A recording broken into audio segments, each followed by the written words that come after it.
Welcome to ITV news. ముందుగా headlines చూద్దాం.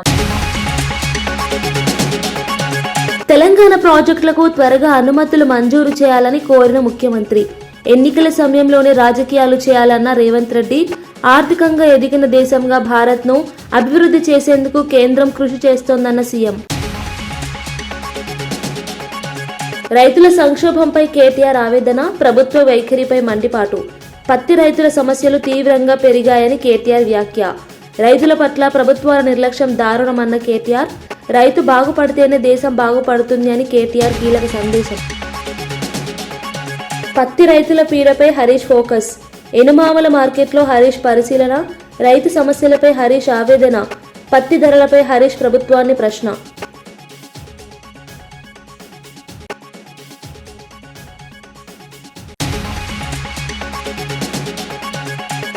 విజయవాడ, కాకినాడలో 31 మంది మావోయిస్టుల అరెస్ట్. ఆటోనగర్లో కూలీల వేషంలో తలదాచుకున్న నక్సల్స్. ఛత్తీస్గఢ్కు చెందిన అగ్రనేతలు కూడా అరెస్ట్ అయిన వారిలో ఉన్నట్లు సమాచారం. ఏఓబీ ఎన్కౌంటర్ నేపథ్యంలో భద్రతా కట్టుదిట్టం. పక్కా సమాచారంతోనే అరెస్టులు చేసినట్లు వెల్లడించిన ఇంటెలిజెన్స్ చీఫ్. బీహార్ అసెంబ్లీ ఎన్నికల్లో జనసూరజ్ పార్టీ ఘోర పరాజయం తర్వాత ప్రశాంత్ కిషోర్ తొలిసారి స్పందించారు. గెలుపు కోసం నిజాయితీగా కష్టపడ్డానని, పార్టీ కోసం పూర్తి స్థాయిలో శ్రమించానని, కానీ తాను ప్రయత్నంలో విఫలమయ్యానని అంగీకరించారు. ఈ ఓటమికి పూర్తిగా తానే బాధ్యత వహిస్తున్నానని స్పష్టం చేశారు. 243 స్థానాలు ఉన్న బీహార్లో 238 చోట్ల పోటీ చేసినా ఒక్కటైనా గెలవకపోవడం పార్టీకి నిరాశ కలిగించింది. బీహార్కు కొత్త రాజకీయ ప్రత్యామ్నాయాన్ని ఇవ్వాలనే ఉద్దేశంతో జనసూరజ్ ఏర్పాటైందని ఆయన గుర్తు చేశారు. ఓటమితో నిరుత్సాహపడకుండా ప్రజల మధ్య మరింతగా పనిచేస్తానని తెలిపారు.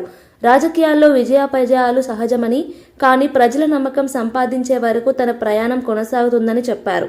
పార్టీ కార్యకర్తలు ధైర్యంగా ముందుకు సాగాలని అన్నారు.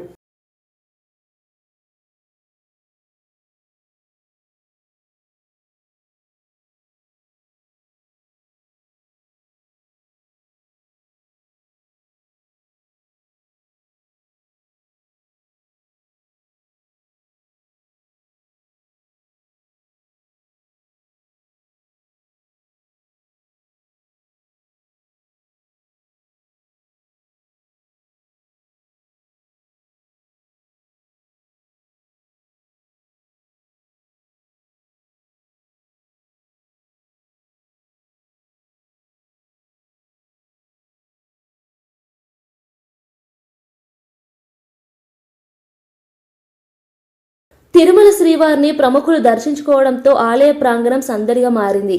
వీఐపీ విరామ సమయంలో తెలంగాణ మంత్రి పొన్నం ప్రభాకర్, ఎంపీ వేమిరెడ్డి దంపతులు నిర్మాత నాగవంశీ స్వామివారిని దర్శించుకున్నారు. ఉదయం ప్రత్యేక ప్రవేశ ద్వారం ద్వారా ఆలయంలోకి చేరుకున్న వీరికి టీటీడీ అధికారులు అన్ని ఏర్పాట్లు చేశారు. దర్శనం అనంతరం స్వామివారి సేవలో పాల్గొని తీర్థ ప్రసాదాలు స్వీకరించారు. ఆలయ సాంప్రదాయాలు, నిర్వహణపై వారు అర్చకులతో మాట్లాడినట్లు సమాచారం. ప్రముఖులను చూడటానికి భక్తులు కూడా పెద్ద ఎత్తున చేరుకున్నారు. కొన్ని చోట్ల అభిమానులు సెల్ఫీలు తీసుకునేందుకు ప్రయత్నించగా భద్రతా సిబ్బంది నియంత్రణలో ఉంచారు. తిరుమలలో వీఐపీ దర్శనాలు సాధారణమైన ఒకేసారి పలువురు ప్రముఖులు రావడం భక్తులకు ప్రత్యేక ఆకర్షణగా నిలిచింది. శ్రీవారి దర్శనం అనంతరం వీరు నేరుగా విశ్రాంతి మందిరాలకు వెళ్లినట్లు అధికారులు తెలిపారు.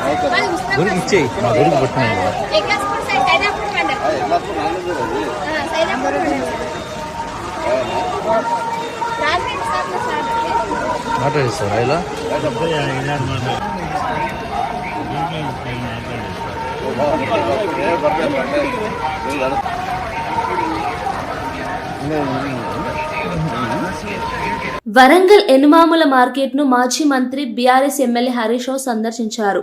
ఉదయం మార్కెట్కి చేరుకున్న ఆయన పత్తి రైతులతో కలిసి వారి సమస్యలను వివరంగా తెలుసుకున్నారు. పంట దిగుబడి, ధరలు, మార్కెట్లో ఆరబెట్టే సదుపాయాలు, కొనుగోలు ప్రక్రియలో ఉన్న ఆలస్యం వంటి అనేక అంశాలను రైతులు ఆయన దృష్టికి తీసుకువచ్చారు. రైతులు ఎదుర్కొంటున్న ఇబ్బందులను పరిశీలించిన హరీష్ రావు వారి కోసం ప్రభుత్వం తక్షణ చర్యలు తీసుకోవాలని అభ్యర్థించారు. పత్తి ధరలు రైతులను ఆదుకునే స్థాయిలో లేకపోవడం ఆందోళనకరమని పేర్కొన్నారు. ఉమ్మడి వరంగల్ జిల్లాలోని బీఆర్ఎస్ నాయకులు కూడా ఆయనతో కలిసి మార్కెట్ను పర్యటించారు. రైతుల సమస్యలను అసెంబ్లీలో మరియు మీడియా వేదికల్లో ప్రస్తావిస్తానని హామీ ఇచ్చారు. పంటను రక్షించడానికి మరియు నష్టాలను తగ్గించడానికి ప్రభుత్వాలు ముందుకు రావాలని ఆయన అన్నారు. రైతులు కూడా హరీష్ రావు స్పందనపై సంతృప్తి వ్యక్తం చేశారు. కేసీఆర్ ను తిట్టుడు, బీఆర్ఎస్ ను తిట్టుడే.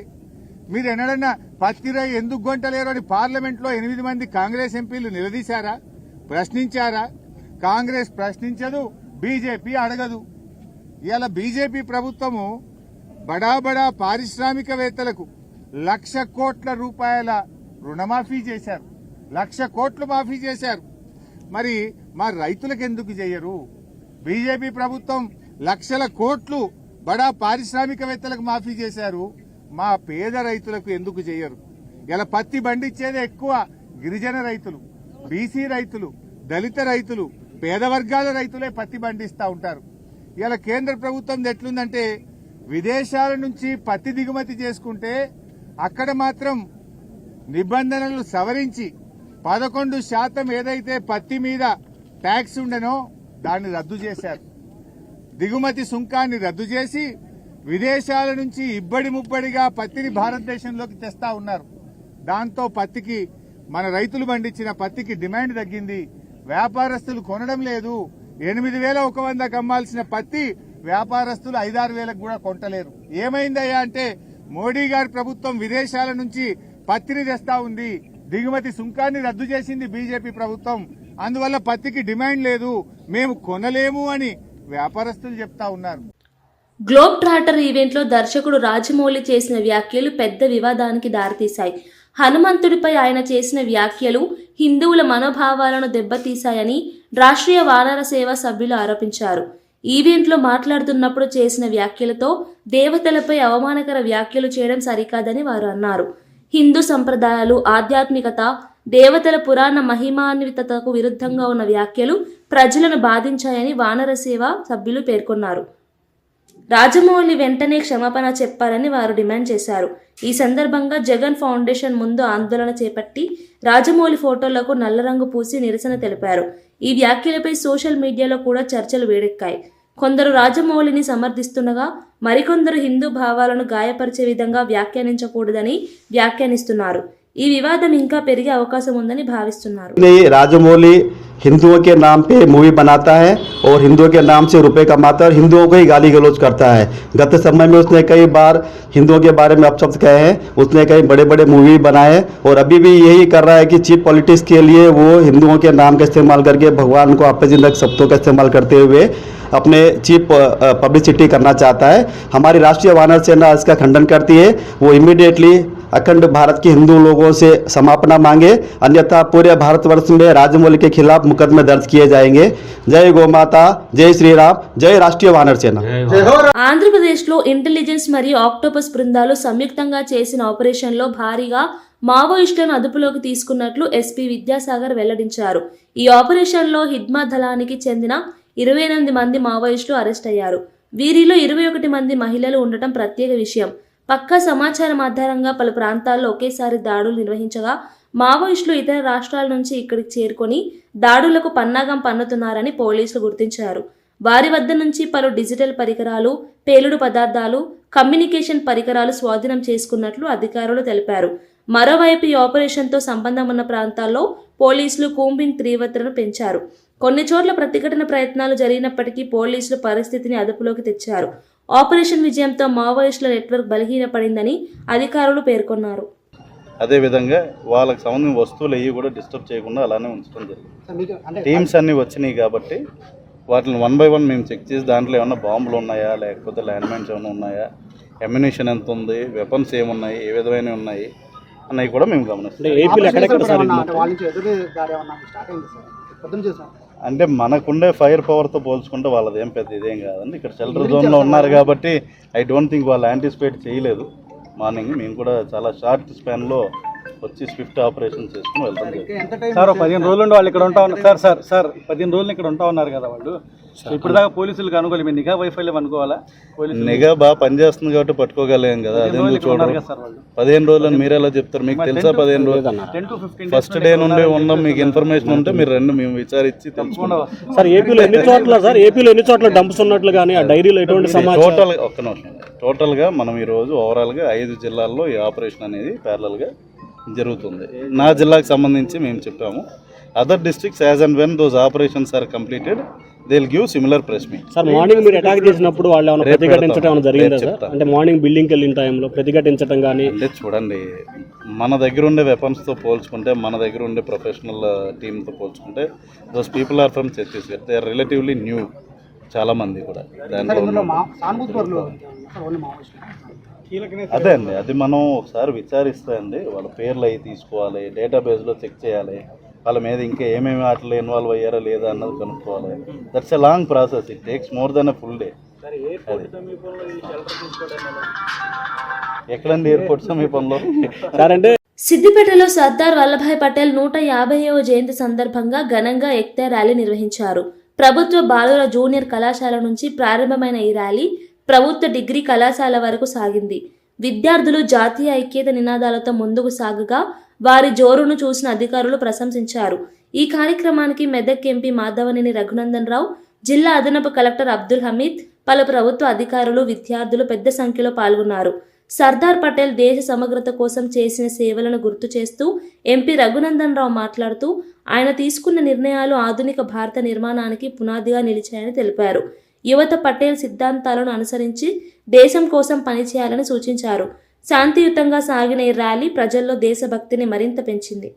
సర్దార్ వల్లభాయ్ పటేల్ గారు ఆపరేషన్ పోలో పేరిట బీదర్కి భారత సైన్యాన్ని తీసుకొచ్చి నిజాం నవాబ్ హైదరాబాద్ సంస్థానం మీద యుద్ధాన్ని ప్రకటిస్తే కేవలం 24 గంటల్లో నిజాం నవాబ్ భారత సైన్యం ముందు లొంగిపోయి 1948 సెప్టెంబర్ 17వ తారీఖు రోజు ఇప్పుడు మన చేతిలో రెపరెపలాడుతున్నటువంటి ఈ 300 జెండా ఈ గడ్డ మీద ఎగిరింది ఒక 13 నెలల అనంతరం.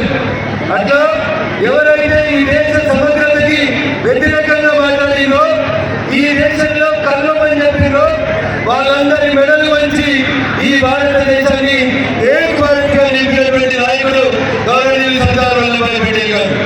వారి జన్మదినం అక్టోబర్ 31వ తారీఖు. 150 సంవత్సరాలు పూర్తయినటువంటి వారి జన్మదినాన్ని పురస్కరించుకొని భారత ప్రభుత్వం నరేంద్ర మోడీ గారి నాయకత్వంలో కాశ్మీర్ నుంచి కన్యాకుమారి వరకు అన్ని జిల్లాల్లో భావి భారత పౌరులైనటువంటి మీ అందరినీ ఈ యూనిటీ వార్షికంలో పాల్గొనాలని చెప్పి అప్పీల్ చేసింది. దాంట్లో భాగంగా ఈరోజు సిద్దిపేటలో ఇంత గొప్పగా తరలివచ్చినటువంటి వివిధ కళాశాలల పాఠశాలల యాజమాన్యానికి విద్యార్థులందరికీ కూడా యూనిటీ మార్చ్ సందర్భంగా శుభాకాంక్షలు, అభినందనలు తెలియజేస్తా ఉన్నారు.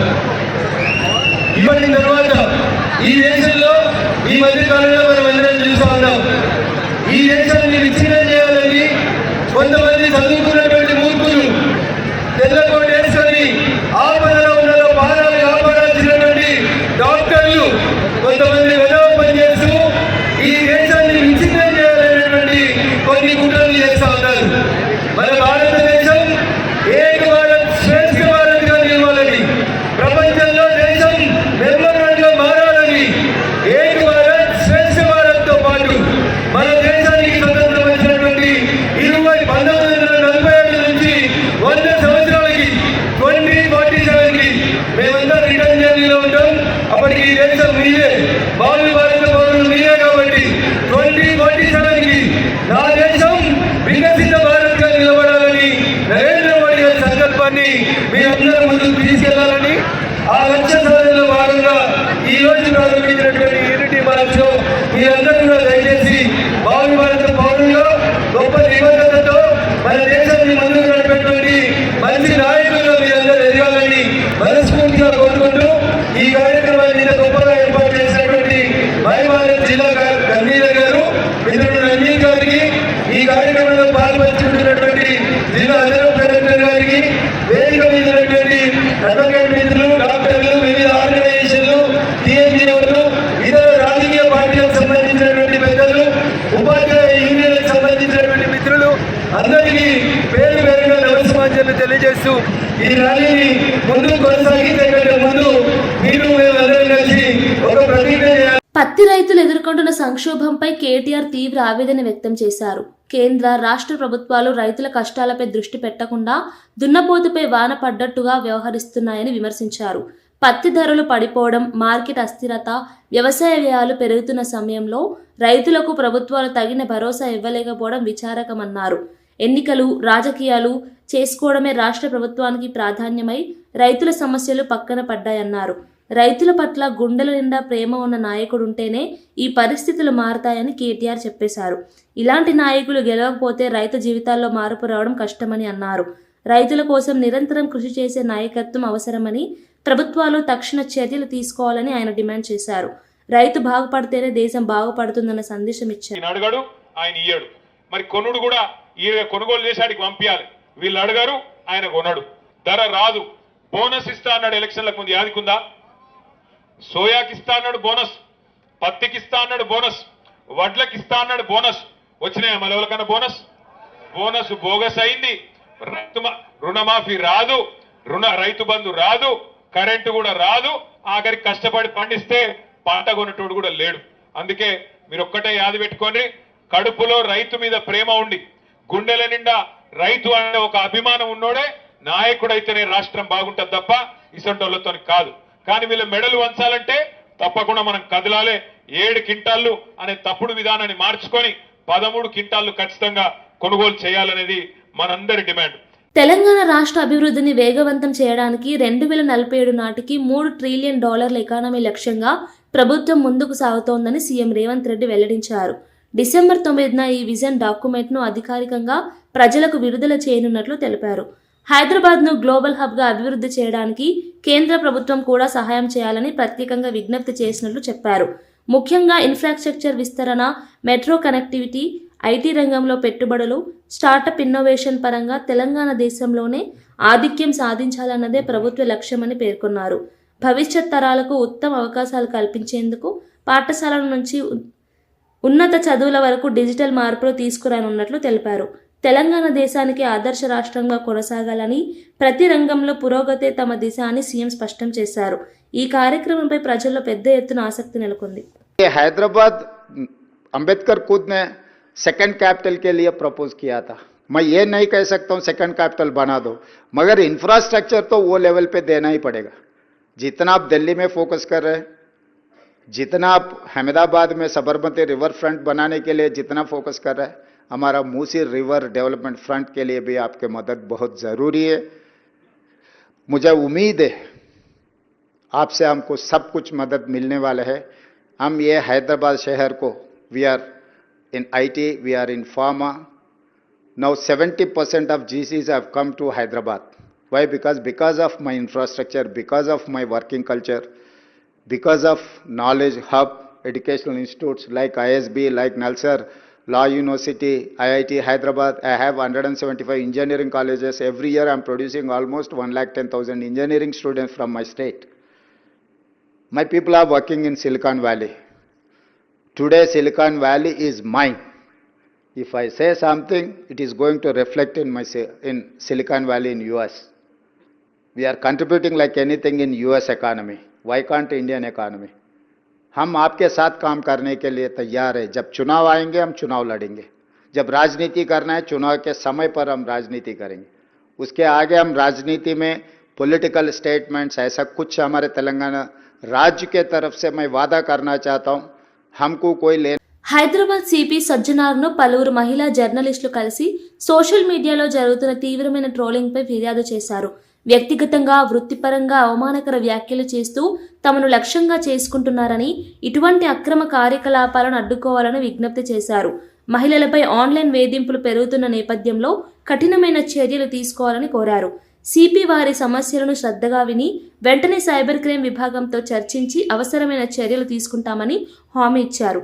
సోషల్ మీడియా ప్లాట్ఫామ్లు కూడా బాధ్యులపై చర్యలు తీసుకునే విధంగా పోలీసులు పర్యవేక్షణ పెంచనున్నట్లు తెలిపారు. జర్నలిస్టులు స్వేచ్ఛగా, భయపడి కాకుండా పనిచేయడానికి పోలీసుల పాత్ర కీలకమని పేర్కొన్నారు. ఈ సమావేశం అనంతరం జర్నలిస్టులు సిపి స్పందనపై సంతృప్తి వ్యక్తం చేశారు. ఆన్లైన్ వేధింపులను అరికట్టడానికి ఈ చర్యలు దోహదపడతాయని ఆశ వ్యక్తం చేశారు.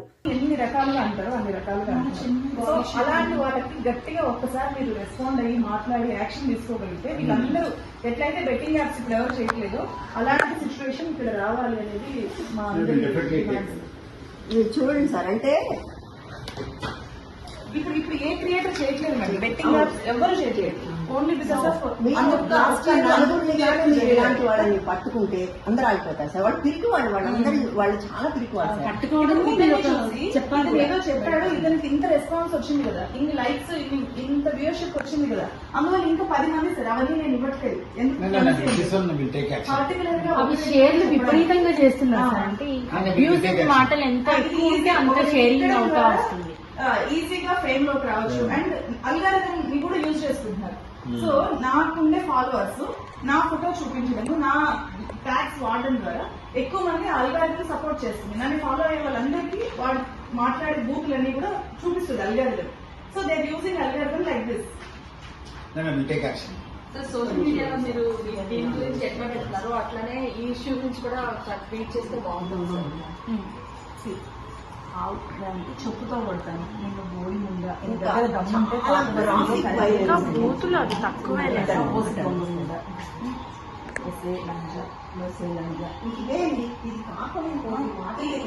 ఇది మళ్ళీ అబ్బాయిలు కంటెంట్ క్రియేటర్స్ ఉన్నారు, బట్ వాళ్ళకి వేరే టైప్ ఉంటాయి కానీ ఈ టైప్ ఉండదు. అంటే ఇట్లాంటివి మన ఇంట్లో వాళ్ళు చూస్తే మమ్మల్ని మేము చేసే పని చేయకూడదు, ఇది ఆపాలి. That is they target. అంటే ఇది ఒక్క పర్సన్ అని సార్. మేమేమంటున్నాం అంటే create some system where we can. ఇప్పుడు మీతో రావడానికి we need Radhika to take an appointment and come. But every time చేయలేం కదా. We need a system where we can actually complaint so that immediately warning. మీరు జైల్లో కూడా sir 10 మందిని మీరు ఆఫీస్ పిలిపించి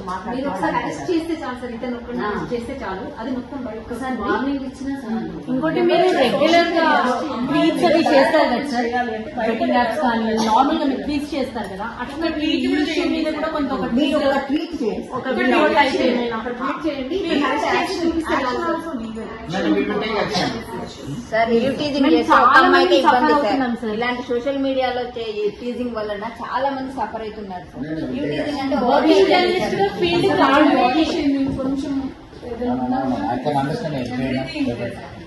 సార్ విమెన్ బయటికి రావడమే కష్టం. ఒక నలుగురు నడుస్తే సార్ అందరూ సీఎం రేవంత్ రెడ్డి సమక్షంలో doctor BR Ambedkar open university మరియు కామన్వెల్త్ ఆఫ్ లెర్నింగ్ మధ్య ఇంటిగ్రేటెడ్ డిజిటల్ ఎడ్యుకేషన్ అకాడమీ స్థాపన కోసం అవగాహన ఒప్పందం కుదిరింది. తెలంగాణలో విద్యా ప్రమాణాలు పెంచడంలో, డిజిటల్ లెర్నింగ్కు గ్రామీణ స్థాయికి తీసుకెళ్లడంలో ఈ ఒప్పందం కీలకంగా ఉండనుంది. సీఎం రేవంత్ రెడ్డి మాట్లాడుతూ భవిష్యత్తులో విద్య పూర్తిగా సాంకేతికత ఆధారంగా సాగుతుందని, అందుకు సరిపోయే విధంగా విద్యా వ్యవస్థలో మార్పులు తేగానే రాష్ట్రం ముందుకు సాగుతుందని అన్నారు. ఆన్లైన్ కోర్సులు, వర్చువల్ ల్యాబ్స్, నైపుణ్యాభివృద్ధి కార్యక్రమాలు ఈ అకాడమీ ద్వారా అందుబాటులోకి రానున్నాయి. విద్యలో ఉన్న అసమానతలను తొలగించే దిశగా ఇది ముఖ్యమైన అడుగని విద్యాశాఖ అధికారులు తెలిపారు. రాష్ట్రంలోని లక్షల మంది విద్యార్థులకు ఈ ప్రాజెక్టు ప్రయోజనం చేకూర్చే అవకాశం ఉంది. కొత్త తరానికి నూతన విద్యా విధానాలు అందించడమే ప్రభుత్వ లక్ష్యమని సీఎం పేర్కొన్నారు.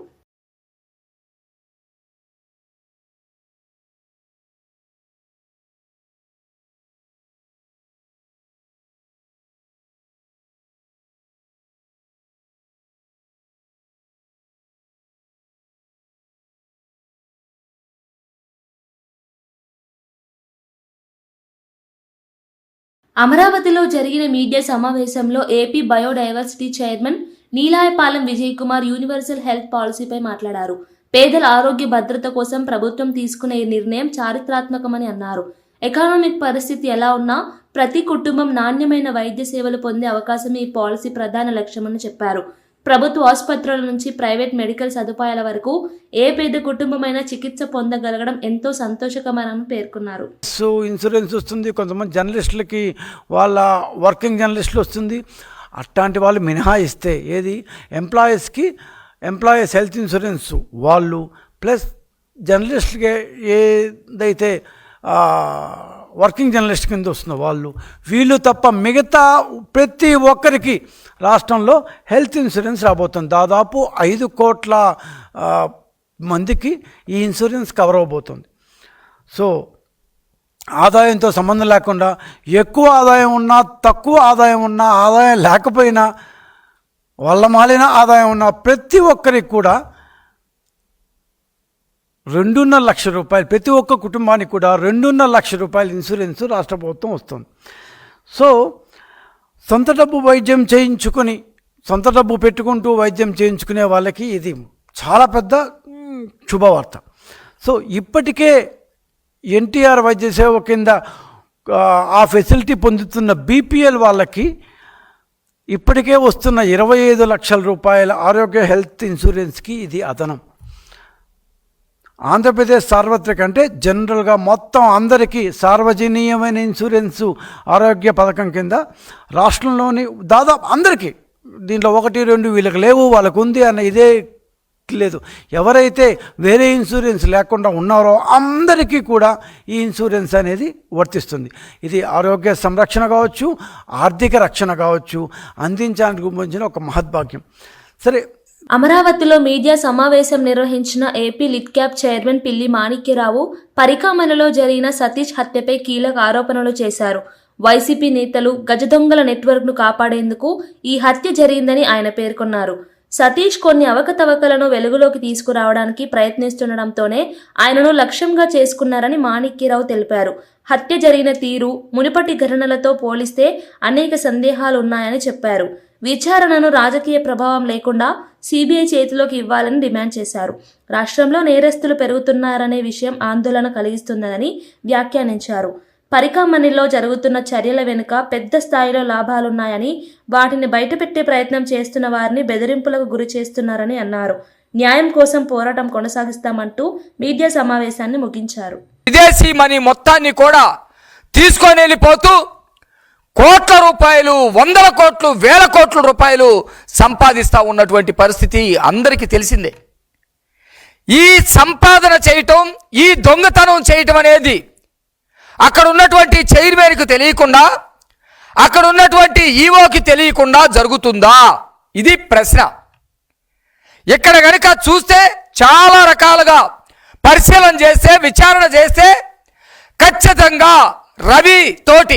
రవికుమార్ అనే అతనితోటి ఈ దొంగతనాలన్నీ కూడా చేయించింది ఆనాటి TTD board chairman Karunakar Reddy, EO Dharma Reddy అనే సంగతి స్పష్టంగా అర్థమైపోయింది. ఈ విషయంలో ఆ రోజే కేసులు విని కేంద్ర సహాయ మంత్రి బండి సంజయ్ మావోయిస్టుల కార్యకలాపాలపై తీవ్ర స్థాయిలో స్పందించారు. దేశానికి, రాష్ట్రానికి మావోయిస్టులు ఏమైనా ప్రయోజనం చేకూర్చాలా అని ప్రశ్నిస్తూ వారి హింసాత్మక మార్గాలు ప్రజలకు నష్టం తప్ప మరేమీ ఇవ్వలేదని పేర్కొన్నారు. అర్బన్ నక్సల్స్ పేరుతో నగరాల్లో ఉన్న కొంతమంది వ్యక్తులు మావోయిస్టుల కోసం పైరవీలు చేస్తూ తాము మాత్రమే ఎదుగుతున్నారని, ఆస్తులు కూడబెడుతున్నారని సంజయ్ ఆరోపించారు. పట్టణాల్లో సౌఖ్యంగా నివసించే అర్బన్ నక్సల్స్ మాటలు నమ్మి అరణ్యాల్లో ఉండే మావోయిస్టులు ప్రాణాలు కోల్పోవడం అత్యంత దురదృష్టకరమని అన్నారు. హింసతో కాదు, ప్రజాస్వామ్యంతోనే మార్పులు సాధ్యమని, మావోయిస్టులు మోసపోవడం మానుకోవాలని పిలుపునిచ్చారు. పోలీస్ బలగాలు, ఇంటెలిజెన్స్ విభాగాలు కృషి చేస్తున్నప్పుడు మావోయిస్టుల సమస్యను రాజకీయంగా వాడుకోవడం దేశానికి హానికరమని హెచ్చరించారు. అరణ్య ప్రాంతాల్లో అభివృద్ధి వేగవంతం చేసి యువతను ప్రధాన స్రవంతిలోకి తీసుకురావడం ద్వారా మాత్రమే శాంతి సాధ్యమని ఆయన అభిప్రాయపడ్డారు. మరి మీరు జంగల్ వృత్తం మీకు ఏమొచ్చింది? ప్రాణాలు కోల్పోతున్నారు. దేనికోసం పనిచేస్తున్నారు మీరు ఇవాళ? మరి అర్బన్ నక్సల్స్ మాట విని మీరు మోసపోకండి. వాళ్ళు చెప్పేది ఒకటి, చేసేది ఒకటి.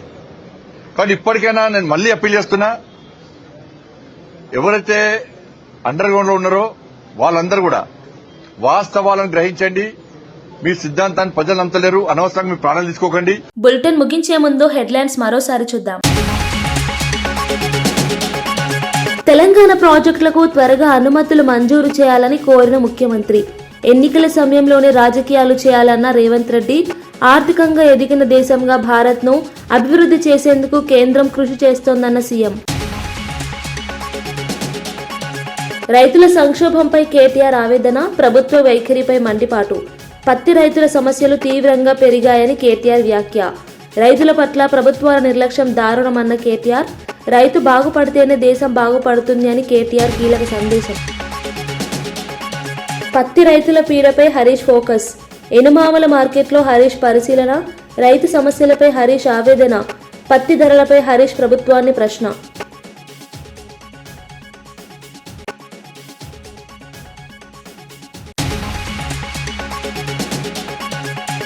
విజయవాడ, కాకినాడలో 31 మంది మావోయిస్టుల అరెస్ట్.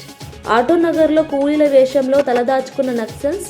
ఛత్తీస్గఢ్కు చెందిన అగ్రనేతలు కూడా అరెస్ట్ అయిన వారిలో ఉన్నట్లు సమాచారం. ఏఓబీ ఎన్కౌంటర్ నేపథ్యంలో భద్రతా కట్టుదిట్టం, పక్కా సమాచారంతోనే అరెస్టులు చేసినట్లు వెల్లడించిన ఇంటెలిజెన్స్ చీఫ్. మరో బులెటిన్లో మళ్ళీ కలుద్దాం. నమస్కారం.